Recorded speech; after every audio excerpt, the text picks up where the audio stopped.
Fala filhotes, Felipe F7, o fanático Bahia invadindo a grande área. E hoje, para falarmos sobre o último vídeo dessa série dos 40 anos do nosso heptacampeonato estadual.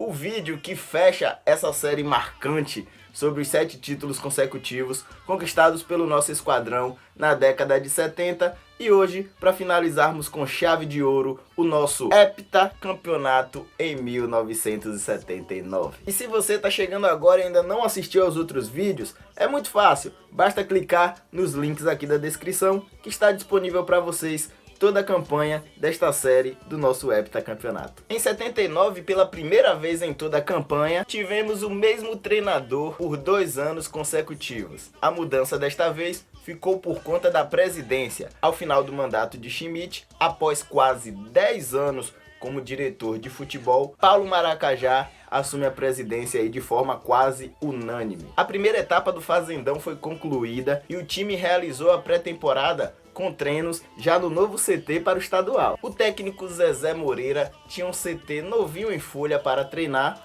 porém, se tratando de elenco, o time sofreu logo 3 baixas bem significativas. Gerson, o nosso bola de prata, depois aí de um ano excepcional em 78, foi vendido para o Grêmio. Ricardo Silva, o atacante matador, voltou para o Botafogo do Rio. E Merica rumou para o América do Rio de Janeiro. Por sua vez, para compor o time, foram contratados aí os meio-campistas Pérez e Léo Oliveira. Léo, que viria a se tornar ídolo do Bahia na década de 80. Tivemos também 2 voltas importantíssimas. Antes de começar o Campeonato Brasileiro, que seria disputado aí em março, tivemos as voltas de Alberto Leguelé e de Romero, que estava no Palmeiras, porém tinha se transferido para o Atlético Mineiro. Então ele veio do Atlético Mineiro para o Bahia. Antes do estadual, o Bahia foi convidado para participar de um marco importantíssimo no futebol baiano. A inauguração do estádio Roberto Santos, o Pituaçu, ou Pituaço. No dia 11 de março, contra o Fluminense de Feira, o Bahia ganhou a partida por 2-0. Douglas marcou o primeiro gol do estádio aí, consagrando seu nome na história e recebeu até uma placa por conta desse primeiro gol marcado no Pituaçu.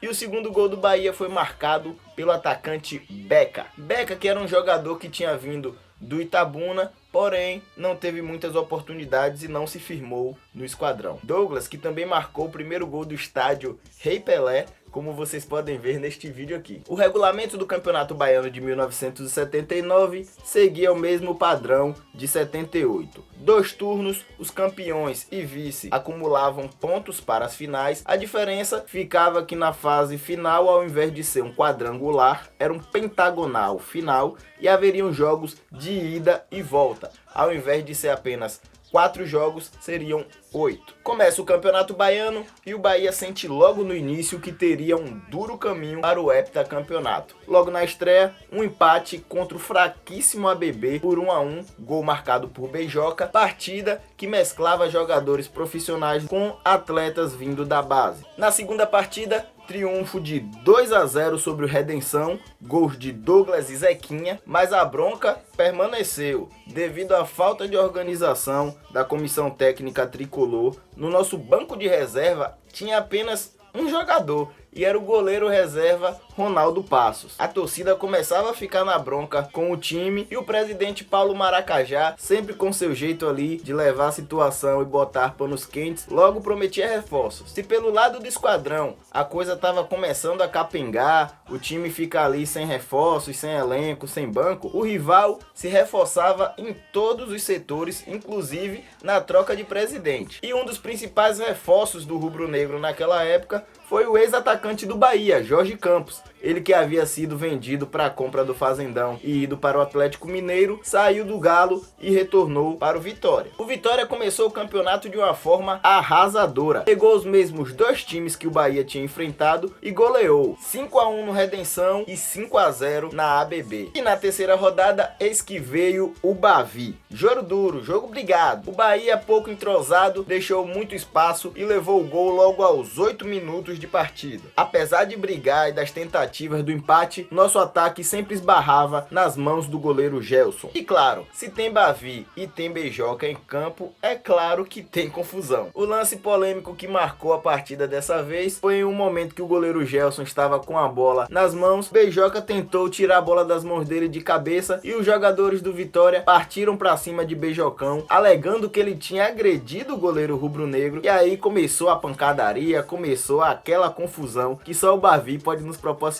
E aí já sabe, o pau comeu. Socos, pontapés, pesada, aquela coisa toda, aquela confusão. Nesse barulho todo, 3 jogadores do Vitória foram expulsos e 2 do Bahia. Dentre eles, Beijoca, claro. A partida, enfim, acabou 1-0 mesmo para o Vitória. E esta foi a marcante primeira derrota do seu Zezé na história do campeonato baiano. Lembrando que em 1975... e 1978 ele havia vencido de forma invicta. Somando esses dois campeonatos, mais os 2 primeiros jogos de 79, seu Zezé ficou aí incríveis 51 partidas de invencibilidade. Logo após o clássico, com medo de se instaurar uma crise entre clube, torcida e imprensa, o presidente Paulo Maracajá tratou de anunciar logo ali um novo reforço, a joia revelação das categorias de base do Fluminense, Gilson Gênio. Ele que havia sido bicampeão carioca em 76 e 77, tendo lá no tricolor das Laranjeiras uma passagem marcante, uma grande explosão para o futebol. Gilson Gênio foi contratado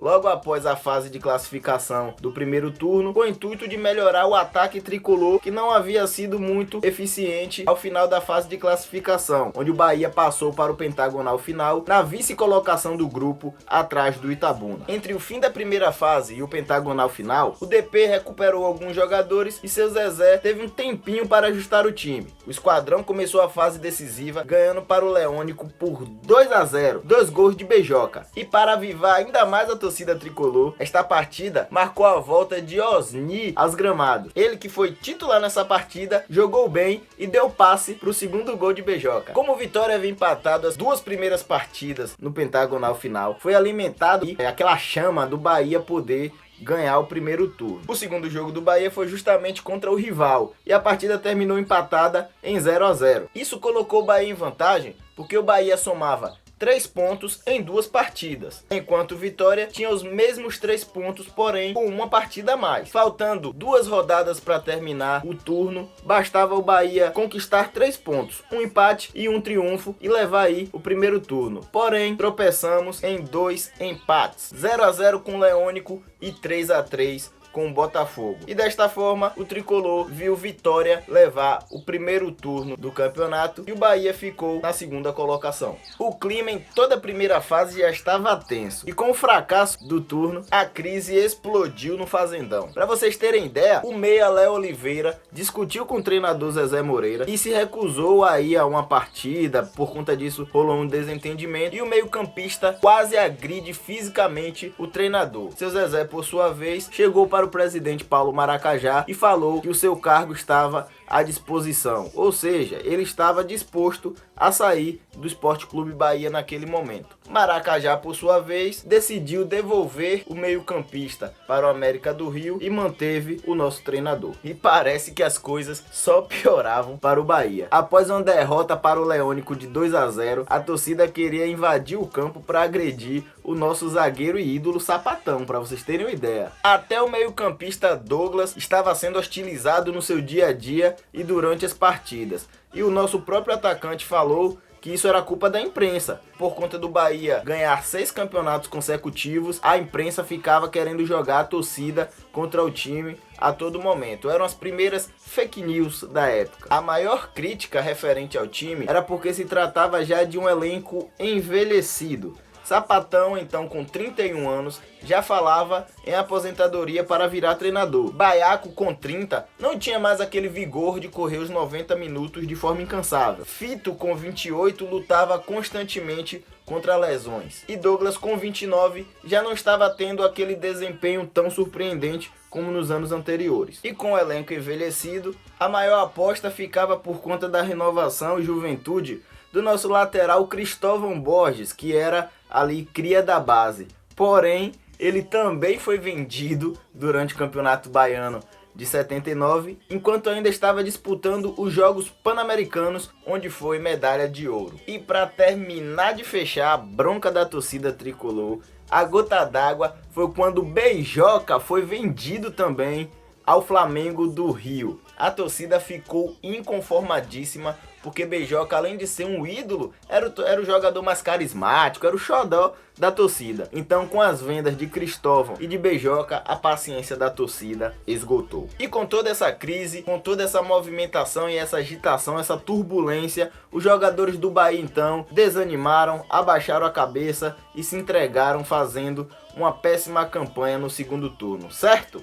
Nada disso. Assim como em 1974, como vimos neste vídeo aqui, mesmo em meio a esse turbilhão de problemas, os jogadores mais experientes se fecharam, se uniram e mesmo com todas as adversidades, decidiram tentar buscar o heptacampeonato. O Bahia corre atrás, faz uma campanha melhor e termina novamente na segunda colocação atrás do Itabuna. Lembrando que se classificavam os 2 melhores de cada grupo e o melhor terceiro colocado geral. Agora a coisa parecia mudar de lado. Enquanto o Bahia começava a se reorganizar na base da união, na base do amor à camisa, no lado do rubro-negro começavam ali a haver alguns rachas no elenco. O time estava tendo um bom desempenho e alguns jogadores começavam a brigar principalmente por salário, e o alvo maior era o meio-campista Jorge Campos, que recebia o maior salário do clube na época. O Bahia fechou o pentagonal final do segundo turno com os mesmos 11 pontos que o Vitória. Foram 8 jogos, 3 triunfos e 5 empates. Porém, o rubro-negro terminou com um triunfo a mais que o Bahia e desta forma foi campeão também do segundo turno, e novamente o Bahia ficou em segundo lugar. Assim como aconteceu com o Bahia em 75 e em 78, onde mesmo o esquadrão vencendo os 2 turnos do campeonato, o regulamento previa a soma de pontos para as partidas finais. Isso se repete em 1979, só que dessa vez com Vitória levando os 2 turnos. O rubro-negro chegava com 4 pontos, precisando vencer apenas uma partida para se sagrar campeão e quebrar a hegemonia tricolor. E o Bahia, por sua vez, precisava vencer 2 partidas. Para o Bahia, com 2 pontos, só havia uma chance: botar o coração na ponta da chuteira, vencer 2 partidas e fazer história. 19 de setembro de 1979, 42.253 torcedores pagantes acompanhavam a decisão. O Bahia vinha com mudanças do meio de campo para frente. Pérez no meio de campo ao lado de Douglas e Baiaco, e no ataque Botelho, Gilson Gênio e Caio. Um time para ser mais veloz ofensivamente. O time do Vitória estava tão confiante no título que eles escalaram 4 atacantes para a partida. E mais, um trio elétrico foi contratado e só estava aguardando o final da partida para realizar a festa do possível título rubro-negro, que seria acompanhado de uma carreata até o Bonfim. Até a Vila Olímpica da Fonte Nova já estava reservada para uma banda de samba entrar ali junto com a torcida no final da partida para comemorar o título e fazer a torcida do Bahia morrer de inveja de todo aquele espetáculo que estava programado. Que timinho comédia, viu? Começa a decisão e para alimentar ainda mais a euforia da torcida rubro-negra, o atacante Senna do Vitória abre o placar aos 11 minutos de jogo. O técnico Zezé Moreira percebeu que Senna estava muito bem, estava num dia inspirado e estava desequilibrando a partida. Logo, tratou de chamar Baiaco na lateral de campo, passou algumas instruções, em particular para o nosso volante, e Baiaco simplesmente colou em Senna, e aí, pai, não deixou o jogador rubro-negro jogar mais. Senna não viu a cor da bola dali pra frente até o final do jogo. Baiaco foi um verdadeiro cão de guarda e não deixou o cara fazer nada. A partir daí, a torcida tricolor começou a sentir o bom momento da equipe em campo, começou a apoiar, a cantar, e a energia que vinha das arquibancadas transbordou para dentro do campo e contagiou os jogadores. E com isso, aos 34 minutos do primeiro tempo, Botelho, com a camisa 7, empata a partida. Aí você para pensar na mística tricolor e no número 7, que era o nosso número da sorte naquele ano. O Bahia, que estava jogando a final do heptacampeonato, o nosso camisa 7 fez o gol aos 34 minutos. 34, 3 mais 4...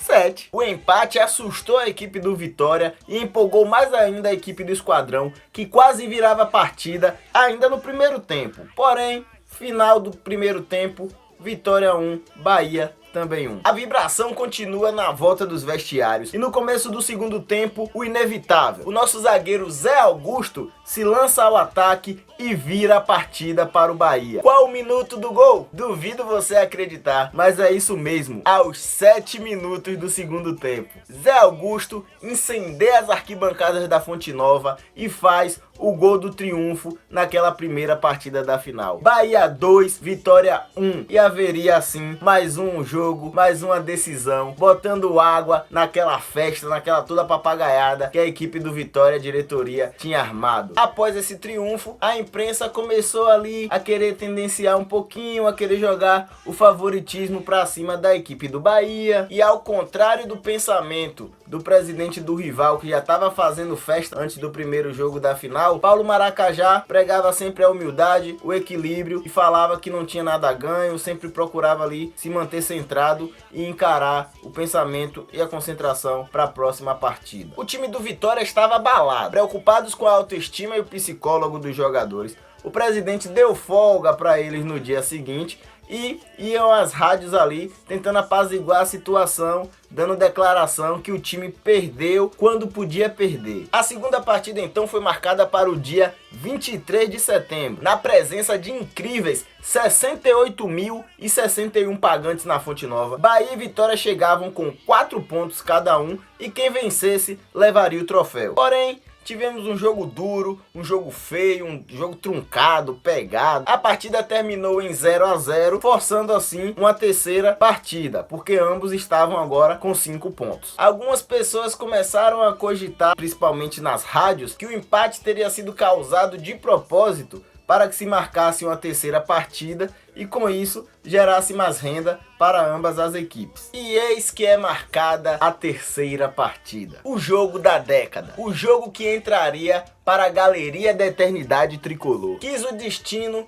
que numa incomum sexta-feira, dia 28 de setembro de 1979, data esta que estava destinada para o dia de uma das maiores festas que o futebol baiano já viu. O clima no Esquadrão era de tranquilidade. Concentrados em Dias Dávila, alguns jogadores como Sapatão, Gilson Gênio, Romero foram até poupados de algumas atividades. E Fito, que apesar de sempre estar lutando contra contusões durante todo o campeonato, foi confirmado para a partida no banco de reservas, porque seu Zezé falava que ele funcionava como um amuleto e sempre dava sorte para o Esquadrão. Seu Zezé sabia das coisas, hein, pai? Bahia e Vitória entrou em campo na noite de 28 de setembro de 1979, aos aplausos e gritos eufóricos de 40.951 pagantes. E o árbitro escolhido para aquela partida foi tão especial quanto o espetáculo: Arnaldo César Coelho, árbitro FIFA, que viria a apitar a final da Copa do Mundo de 1982. E o nosso Esquadrão imponente entra em campo com a seguinte formação. O time que posaria para a foto épica do heptacampeonato foi a seguinte: Luiz Antônio no gol, Toninho, Sapatão, Zé Augusto e Romero, Baiaco, Pérez e Douglas, Caio, Botelho e o Gilson Gênio. Eis que apita Arnaldo César Coelho e a bola rola no gramado da Fonte Nova. O Bahia começa melhor, sufocando ali a equipe do Vitória, e logo aos 3 minutos o nosso lateral direito Toninho vai até a linha de fundo, cruza na área, Caio entra de cabeça e a bola passa por cima do gol do goleiro Gelson. Em determinado momento ali do jogo, as duas equipes começaram a trocar mais passes, a ficar se estudando. Afinal de contas, ambas as equipes sabiam que um erro de bola em um contra-ataque poderia ser mortal e acabar se custando o campeonato. E o Bahia era quem mais se ousava a arriscar no ataque. Douglas e Gilson Gênio sempre iam ali procurando fazer umas tabelinhas para se aproximar da grande área, porém eram sempre parados com falta. Aos 18 minutos do primeiro tempo, em uma dessas jogadas desses dois craques, Gilson Gênio colocou Douglas na cara do gol e ele bateu, mas a bola passou à esquerda da meta rubro-negra. Já que pelo meio não estava dando, o Bahia partiu pelas laterais. Aos 28 minutos, o nosso lateral esquerdo, Romero, vai até a linha de fundo, dá um cruzamento para Caio, que domina a bola no peito, chuta a bola forte e a bola vai por cima da meta. O Vitória só veio ter o seu primeiro ataque aos 44 minutos, mas numa bola sem muito perigo, e o primeiro tempo acaba mesmo em 0-0. Antes disso, no final do primeiro tempo, o lateral esquerdo Romero teve uma pequena lesão e foi substituído por Edmilson Pombinho. A outra mudança que aconteceria no segundo tempo, parecendo que estava tudo começando a dar errado para o Bahia. O melhor jogador da decisão até ali, Gilson Gênio, que estava desequilibrando, foi acertado pelo jogador do Vitória numa falta um pouco mais dura e precisou ser substituído. Com isso, o seu Zezé ficaria impossibilitado de fazer mais mudanças. Ele foi forçado a fazer a segunda substituição. Vale lembrar que naquela época eram apenas permitidas 2 substituições ao invés de 3, como nos dias de hoje. Seu Zezé, e tinha que pensar bem como é que ele ia mudar, uma vez que Gilson Gênio ali no meio de campo estava sendo o cérebro da partida naquele momento. Seu Zezé, no momento de genialidade, de maestria, ao invés de colocar outro ponta no lugar de Gilson, optou por colocar o amuleto da sorte, Fito. Ele que entraria com a camisa 15, reforçando ali o meio-campo tricolor. Uma substituição que entraria para a história. Em meio a todas essas dificuldades, de lesões, do Vitória começar a querer gostar da partida, esta é a hora do Bahia superar todas as dificuldades do campeonato, colocar o coração na ponta da chuteira e ir para cima. O time do Vitória começou a gostar da partida e logo aos 22 minutos um jogador deu um chapéu no nosso lateral Toninho, dominou a bola no peito e chutou para fora. Ele estava começando ali a gostar da partida, a se sentir à vontade, mas após esse lance, o Bahia começava a consolidar a página mais importante da década. Este que seria o lance que entraria para a história do hepta, o epílogo, o ato final. Aos 25 minutos, o time saiu jogando na defesa com o lateral Toninho, que carregou a bola até a intermediária e com ele levou a marcação de Monteiro. Pérez, aberto na meia direita, recebeu a bola entre Monteiro e Senna, que voltaram para também ajudar na marcação, e a entregou nos pés de Fito.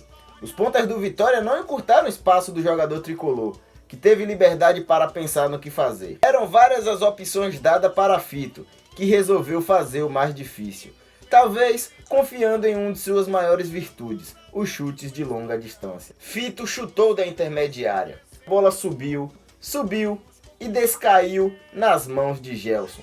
A massa tricolor se irritava com mais uma oportunidade perdida. A torcida rubro-negra já mirava os olhos para o posicionamento dos jogadores de ataque, prontos para dar o bote numa jogada de velocidade. Porém, numa fração de segundos, num descuido do goleiro do Vitória, a bola caiu dentro do gol do Dick do Tororó. Poucos entenderam, mas era o gol do Bahia. Explosão de alegria nas arquibancadas da Fonte Nova. A bola havia escapulido das luvas de Gelson, atingindo seu rosto e resvalado em sua perna direita, ultrapassando a linha da meta. Seu esforço em pegar a bola já dentro do gol foi em vão. Quando se levantou, observou o Fito correndo em direção à torcida do Bahia, próxima à ferradura do lado direito do placar eletrônico, para explodir de alegria e vibrar com a sua nação e quase todos os jogadores. O gol de Fito, simples, despretensioso, mas que entrou para a história do futebol baiano. A mística tricolor recai mais uma vez na Fonte Nova. Fito, o amuleto, o homem que trazia a sorte. E seguindo a tradição azul, vermelha e branca, como vimos nos outros vídeos, sai do banco de reserva para decidir o campeonato. Assim como Beijoca, Merica, Piolho saem do banco de reserva para decidir o campeonato. Bahia 1-0. O gol do título faz a Fonte Nova ferver e pulsar num misto de sentimentos confusos e eufóricos ao mesmo tempo. E o simbolismo no Bahia é tão forte que naquela noite Fito, que estava no banco de reserva, entrou com a camisa de número 15. E 15 anos após essa final, em 1994, o Bahia seria campeão baiano também em outro jogo histórico, com um gol salvador também de um reserva que entrou no segundo tempo e fez o gol do título, com o famoso gol de Raudinei, que entrou justamente com a camisa de número 15. Vai cutucando o comecinho na direita. O do Bahia que saía, voltou.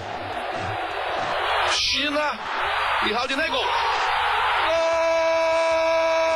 Raudinei 15! Imagine, Fito, camisa 15, sai do banco, faz o gol do título.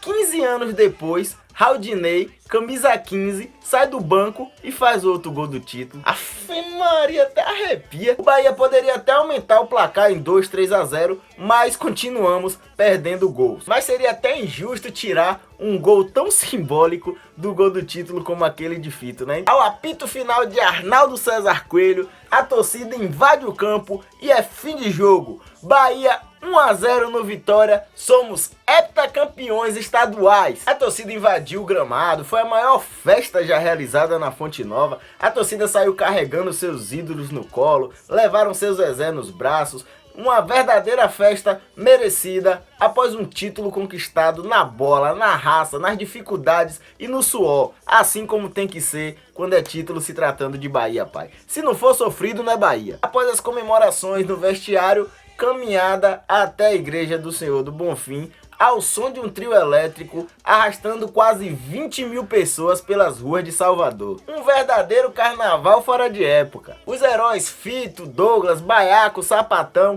eram carregados ali no meio da multidão até a Colina Sagrada. Seu Zezé se aposentou definitivamente do futebol com esse triunfo marcante e com esse título histórico. A campanha do Hepta terminou com 39 jogos, 17 triunfos, 18 empates e 4 derrotas. Foram 47 gols pró e 17 gols contra. Um título histórico na base da perseverança, do talento, da mística, da fé. Uma hegemonia que perdura até os dias de hoje. Bahia, único heptacampeão estadual. Após 40 anos, os nossos ídolos ainda são revividos aí na memória e merecem ser registrados e coroados como nesta simples e humilde série. É isso aí, filhotes. Fechamos aí a nossa série do heptacampeonato estadual do Bahia de 1973 a 1979. Espero que vocês tenham curtido, gostado aí, apreciado esse trabalho que foi aqui realizado. Se você gostou, dê o seu like, compartilhe com seus amigos aí, mostre para eles todo esse material. E se você ainda não é inscrito no canal, tá esperando o que, pai? Se inscreve aqui e ativa o sininho para receber as notificações, para sempre que houver vídeo você ficar ligadinho. Valeu? Um grande abraço a todos. Ninguém nos vence sem vibração e fui!